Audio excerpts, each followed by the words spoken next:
go. So this is a lecture on acupuncture for stroke rehabilitation. Dr. Ellen Tansey is here with me, my colleague and teacher for many years. I'm Sophia Bowens, a licensed acupuncturist with a background in neuroscience, neurorehabilitation, and a personal experience with a brain injury myself in 2015. You had one?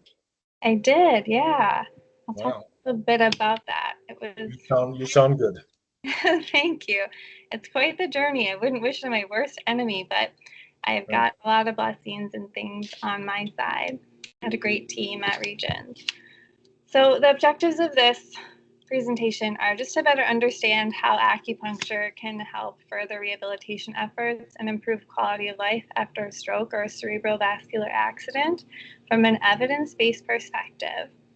I want to explore some of the synergies between traditional East Asian medical perspectives, which is where acupuncture comes from, and applied clinical neuroscience in the perspective of stroke rehabilitation. I hope by the end of this presentation, I've helped to improve patient and caregiver ability to better understand acupuncture for stroke rehabilitation. As this presentation is recorded, we'll ask all questions to wait to the end of it and have some time for Q&A. So briefly, I'm Sophia Bowens. I have an undergraduate degree in neuroscience from the University of St. Thomas. I actually had a facial paralysis that got me really interested at the time. I suffered Bell's palsy. Acupuncture had helped me with it my first round before. So when I was in my undergraduate degree getting in neuroscience and studying the nervous system, and I had this paralysis come on, I discovered that acupuncture could really be helpful for the nervous system, as paralysis has to do with nerve damage. I went on to study acupuncture's effect on pain and presented that to the Society for Neuroscience in Chicago, Illinois. That investigation really changed my course from going into heavy neuroscience and further into acupuncture, because no one could explain to me what acupuncture was doing in realistic terms from my paradigm. At the time, they just told me like these weird languages of chi and blood, and I couldn't understand why we could see reflexes change in rats if this esoteric chi and blood were helping somehow, but no one could tell me why. So I went on to get my master's in acupuncture from Northwestern Health Sciences University in 2014. In 2015, I was hit by a drunk driver and woke up 6 days later at Regions Hospital from a coma after sustaining a severe diffuse axonal traumatic brain injury, from which I had to relearn how to walk and talk and stand and dress myself and do so many things. After my rehabilitation and throughout my rehabilitation, I continued on getting postgraduate training in applied clinical neuroscience or functional neurology through the Carrick Institute, which really enhanced my ability to intervene in the nervous system in a therapeutic way. And I came on in about 2018 to 2019 as a research acupuncturist with Health Partners. We're going to be publishing our first study on post-traumatic headache very soon.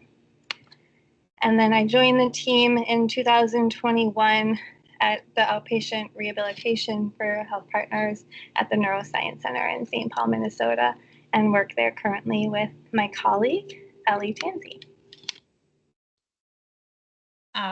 My name's Ellie. I have a BS in psychology for my undergrad training that I completed in 1998.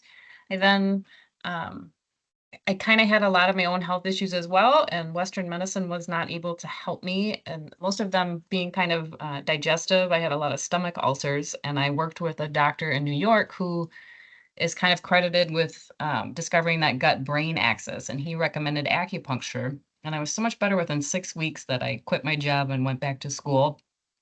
Got my master's in traditional Chinese medicine from the Pacific College of Health and Sciences in New York.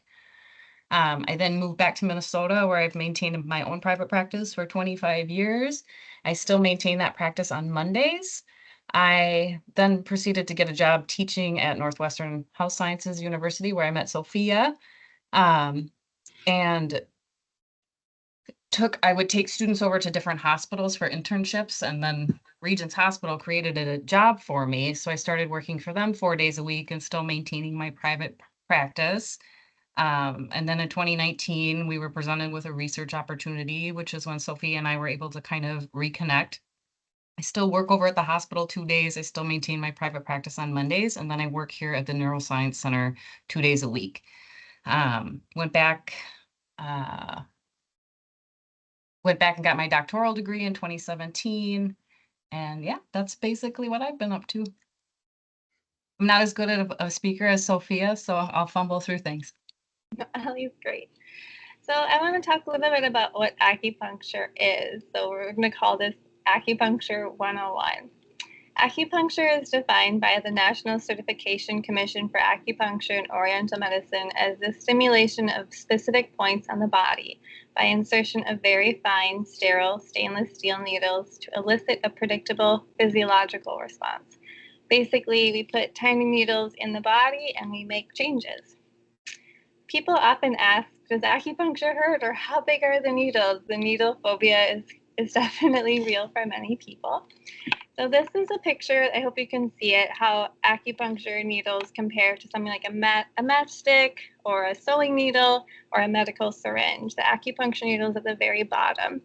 They're about the thickness of a cat's whisker, and you can fit about 15 to 20 of them inside the hole of a hypodermic needle, or what you get a blood draw or a vaccination with. So it's not the same sensation as when you get poked for a blood draw or a vaccination. Definitely can feel the needle, and depending on what kind of manipulation we do in the needle, sometimes it can be a little stronger. But it usually feels more like one hair being plucked from you when the needle goes in. And then depending on how the response is or what we're looking for, there can be some sensation afterwards, but generally it's actually very relaxing. Most people fall asleep, and I've had numerous people tell me, wow, I wish I would have known that this was so easy sooner, or I would rather get acupuncture than a massage. It's so relaxing. And one nice thing about the acupuncture needles is that those hypodermic needles are built like a knife, so they're designed to cut the skin. The acupuncture needle is pointed and it's designed to gently stretch the skin. So actually, yeah, that's a great point. Oftentimes we don't even like puncture cells. The cells are so like fine and our needles are so fine and oftentimes lined with something like silicone that they can actually, in microscopic pictures, you can see them going through or in between cells rather than puncturing the cells themselves. So acupuncture comes from Chinese medicine or traditional East Asian medicine, which has a different way of looking at the body. We have meridians with points all over the body that have point-specific actions and work together in conjunction to make certain effects. So 1 + 1 doesn't always equal 2. Sometimes it combines to make a little bit different effect. I'll get into that in a little bit. Another thing is we see the body as working together as a whole and have this really great balance system. A lot of these images I have in this slideshow aren't necessarily for memorization, but more for a picture image just to prove or show a point. So this is kind of an example of how we might see organ systems working together in conjunction to harmonize or balance, restrict, or support one another. So we have a different way of looking into the body and working systems. We can help anything from period trouble or reproductive trouble, hormonal pieces, stress, sleep, or nervous system recovery. So one of the things from Chinese medicine or traditional East Asian medicine is it has this language. Sometimes we'll have the same name of an organ or the same name of a system, but the functions might be kind of different. One of the main questions I often get is, what is qi? Like you move qi, you stop these blockages, you help balance the qi, but what is it? One of my teachers in school had the best translation of this I've seen or heard ever since, Dr. Juan Ma. He said, qi is function.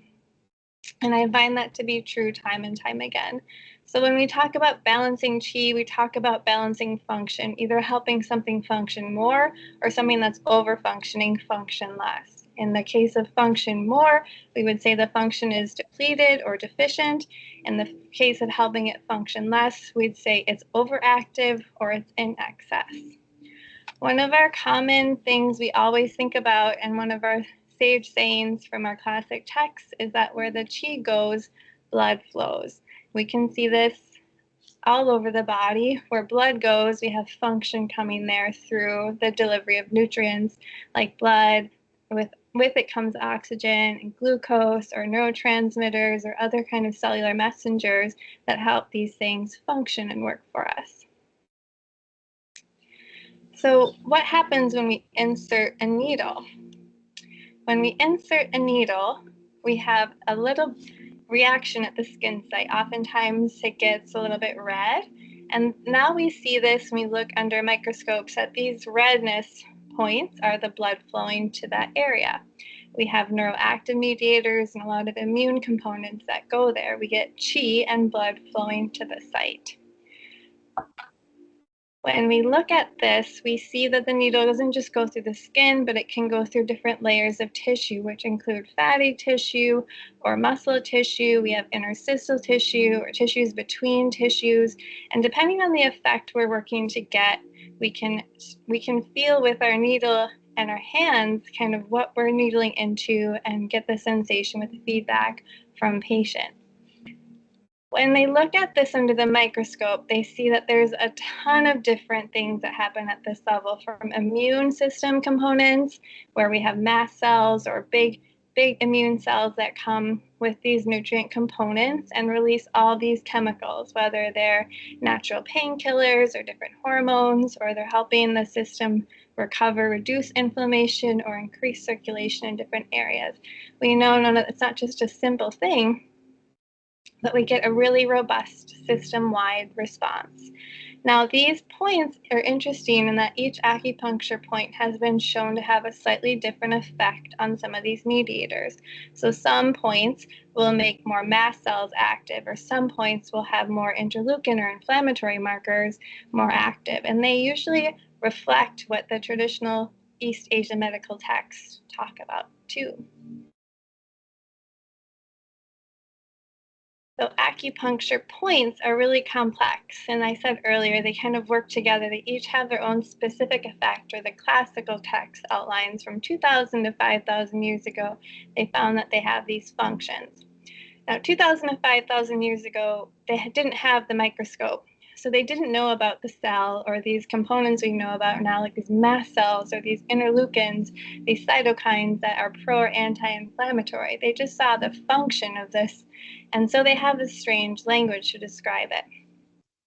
One area of interest for me is how these language translations now mirror or reflect or are synergistic with what we find from a neuroscience perspective using the knowledge we have in modern medicine paradigm. So I'll give some examples. There's one on your hand called large intestine 4.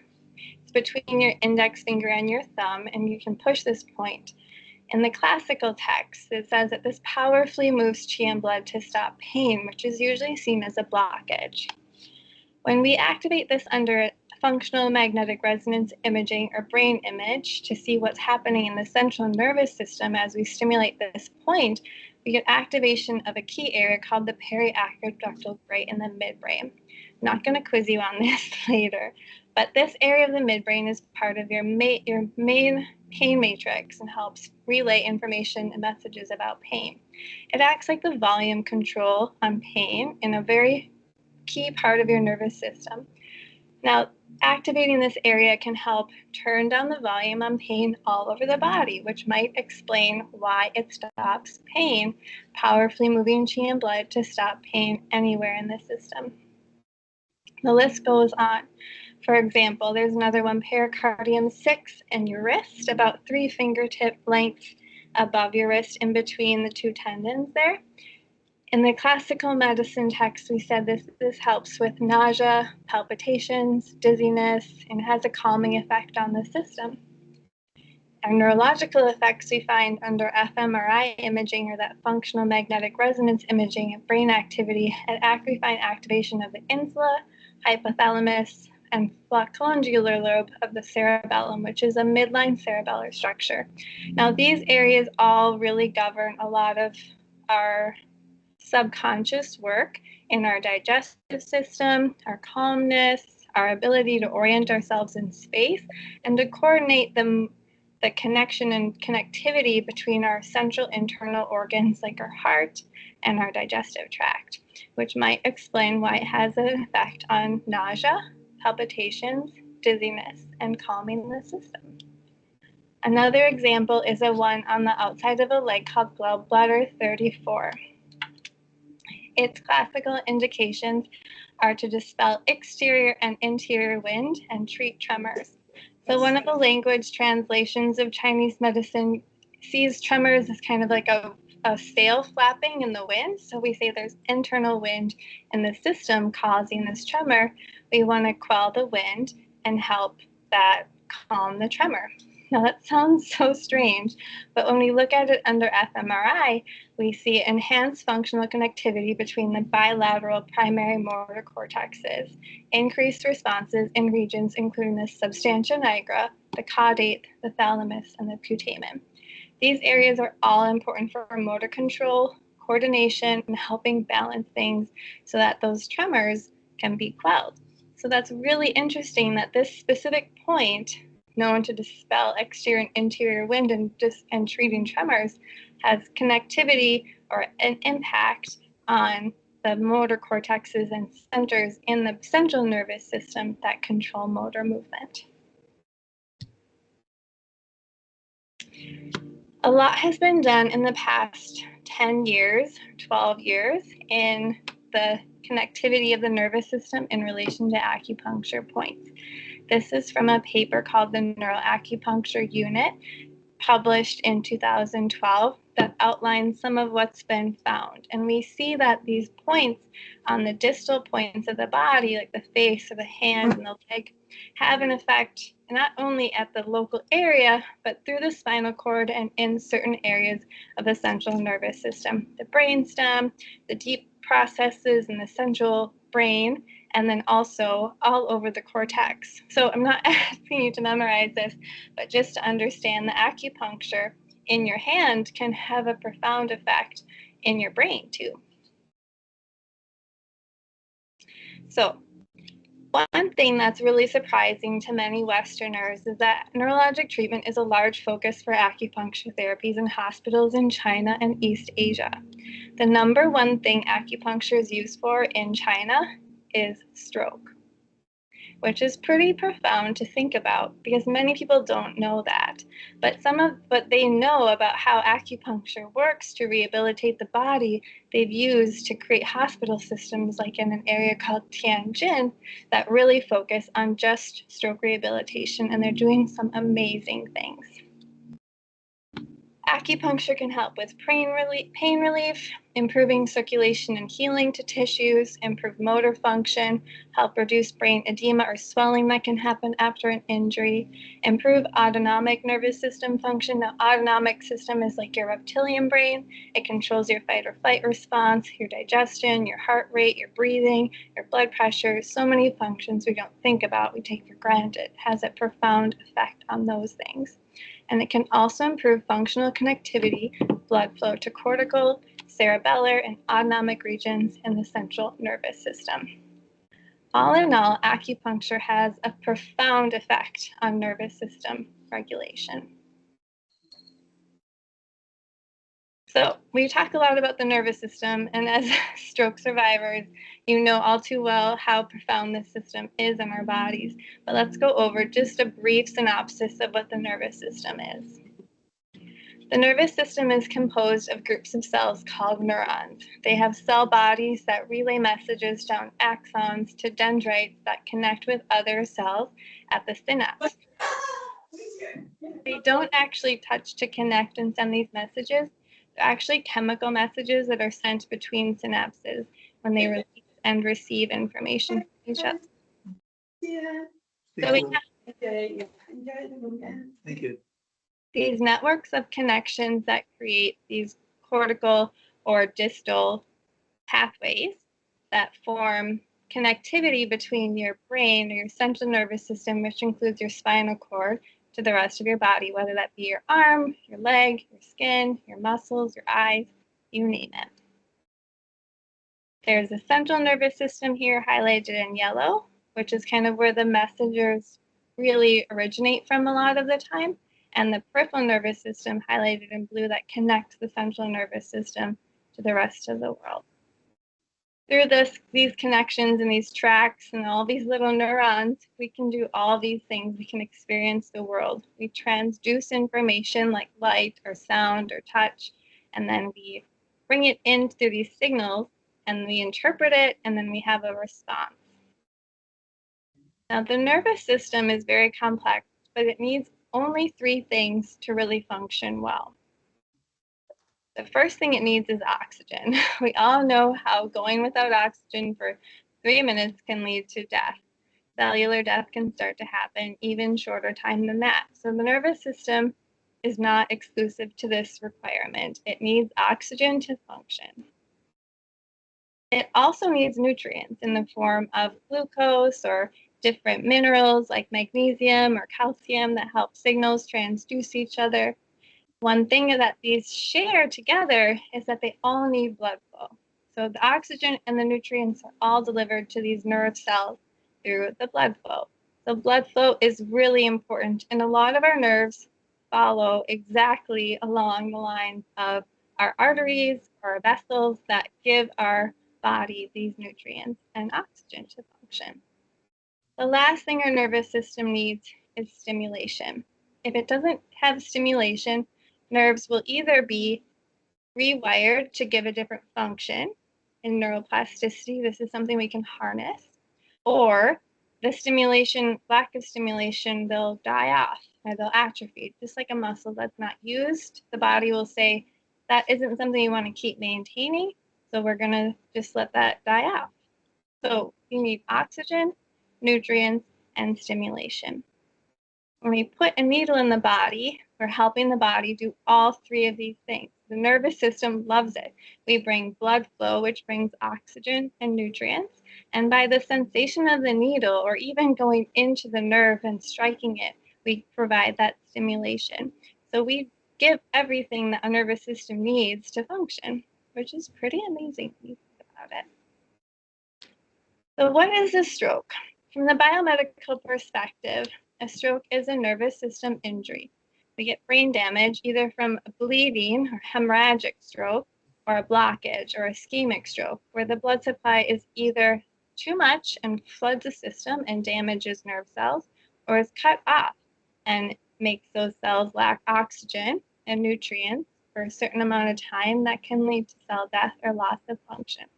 This loss of function can be motor and non-motor and impact your life in a plethora of ways, whether it's a small stroke like a transient ischemic attack, or if it's a large stroke like a hemorrhage.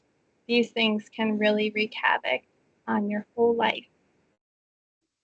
From the Chinese medicine perspective, a stroke is seen a little bit different. They didn't have the same understanding of the nervous system as we do now, because like I mentioned before, they didn't have cells or the molecular cellular understanding of our body that we have today. They also didn't have the same way of preserving the body. So while they were studying the function of the body, it was usually in living beings. Oftentimes there is evidence of them doing explorations in cadavers or dead beings, but they didn't have tissue preservation to see exactly how we see now. So it wasn't safe to be around decaying bodies for a long period of time. So it's thought that like a stroke was like a wind attack. It was like something struck really quickly, very fast into the sea of essence, which is what they called the nervous system. Sea of essence is in the head and down the spinal cord. With this attack, we had qi and blood stagnation. Either the blood came and it was too much, like in a hemorrhagic stroke, or deficient, there wasn't enough blood flow, like in an ischemic. But this also led to loss of function. So the language sounds very wishy-washy and kind of esoteric or strange, but when you really think about the perspective they had to see the world and to understand what was going on, it's kind of clever and also right on to what we know today. So acupuncture used for neurorehabilitation is really interesting. There are acupuncturists, any acupuncturist can help someone with a stroke because they know these classical indications that help the system. And by following that, we know that we're making changes in the nervous system as well. Acupuncture has been used for patients with stroke and post-stroke rehabilitation for thousands of years. Like I mentioned before, it's a main function of acupuncture use in China and East Asia, where it originates from. And it can do all the things mentioned before, like improve pain, improve motor function, improve connectivity and cerebral blood flow of different areas of the nervous system, reduce brain edema, improve autonomic function, and it helps improve the ability for nerves to sprout or create new connections by releasing something called brain-derived neurotrophic factor, or BDNF. Some of the evidence we've found in most recent years in researching acupuncture for stroke rehabilitation is that acupuncture is a useful tool for blood flow enhancement during post-stroke rehabilitation, which can be one of the main drivers for some of the damage and injury and the difficulty recovering after a stroke. We have found that acupuncture with different frequencies, we clip little leads to the needles and run a current through them, can change muscle oxygenation in humans. Not only does it affect the nerves that are conducting, but it also helps tissues like the muscles fire better. It can help change the way that blood is flowing in the brain. So different areas of the brain have different pathways for blood flow to go there. And sometimes acupuncture can stimulate specific ways that blood is flowing, not only through those distal point stimulations like I showed later or earlier, but acupuncture over the scalp in different areas can actually increase blood flow to that specific area, increasing its function, like kind of like fertilizing your garden. It brings blood flow there, and then that blood flow allows the neurons or the plants to grow and have the resources they need, like oxygen and nutrients. It also has a really strong effect on the vagal adrenal axis. So that's a really important thing for stress recovery and for bringing homeostasis or balance to our autonomic nervous system, or our reptilian brain that controls our fight or flight, our digestion, our heart rate, our blood pressure, and so on. Acupuncture not only affects blood flow in the brain and in muscles, but it can change how blood is flowing to different organs, like our liver, our stomach, our kidneys. And so we're having a whole body effect on kind of what we're doing, not only through changing how the central nervous system is talking to these organs or muscles, how they're firing, but by changing the organ function within our body to help support those as well. So a quick summary is acupuncture can be so very helpful for stroke recovery and rehabilitation by improving blood flow to muscle, improving central nervous system hemodynamics or blood flow, enhancing functional connectivity in the central nervous system to help our nerves talk together better, having an anti-apoptotic effect in the central nervous system, or that apoptosis is cell death. So it actually helps prevent cellular death in the central nervous system by having a neuroprotective effect. So what is intact, it helps prevent, and what isn't there, it can help grow or help stimulate new sprouting through promotion of neurogenesis and cell proliferation through that BDNF, or brain-derived neurotrophic factor that I talked about a little bit earlier. It can regulate the nervous system chemicals involved in nervous system transduction through that site-specific effect, and having an effect on the nervous system and having an effect on stimulating the nerves to be active and release these chemicals and then create them as well. It can also help improve nervous system sprouting and synaptic connectivity. Now, the synapse is the area between the cells where they release these cellular messengers to be able to communicate to each other. Now, if we can enhance that, we help them communicate better and grow stronger. Helping improve autonomic regulation, again, that's that reptilian brain, which is really the foundation for our nervous system. If that's off and hard and kind of out of whack, it can be really hard to rehabilitate other things like reflexes or motor function or cognitive thinking. We can all think about how if our blood pressure is high or our heart's racing and we're really scared, it's hard to think really clearly or to function very well. and help kind of bring the edge off in that way. And it can improve long-term potentiation, or the ability for cells to communicate in long-term together and harmonize their firing. And it can help improve memory. So things like forgetfulness or difficulty remembering words or saying words can be improved through hippocampal activity, which becomes very active in response to acupuncture treatment. So this is a quick slide about a lot of items we talked about quickly. This will be published later, as this recording will be shared with anyone who's interested in watching it, so you can come back to it and read a little bit more about this.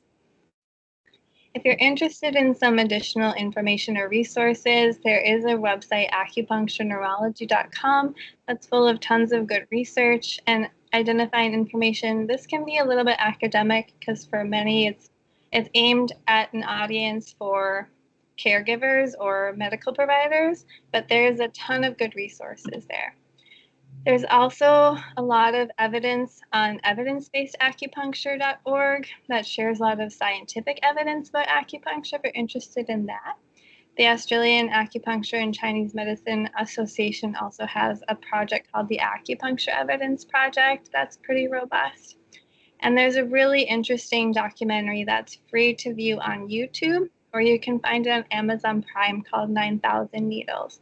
This is a beautiful documentary of a stroke victim who had a stroke in his brainstem and was a pro wrestler before his stroke and got to kind of the max he could in the West. They said, well, this is what we can do for you, and that's all we have. This is as good as you're gonna get.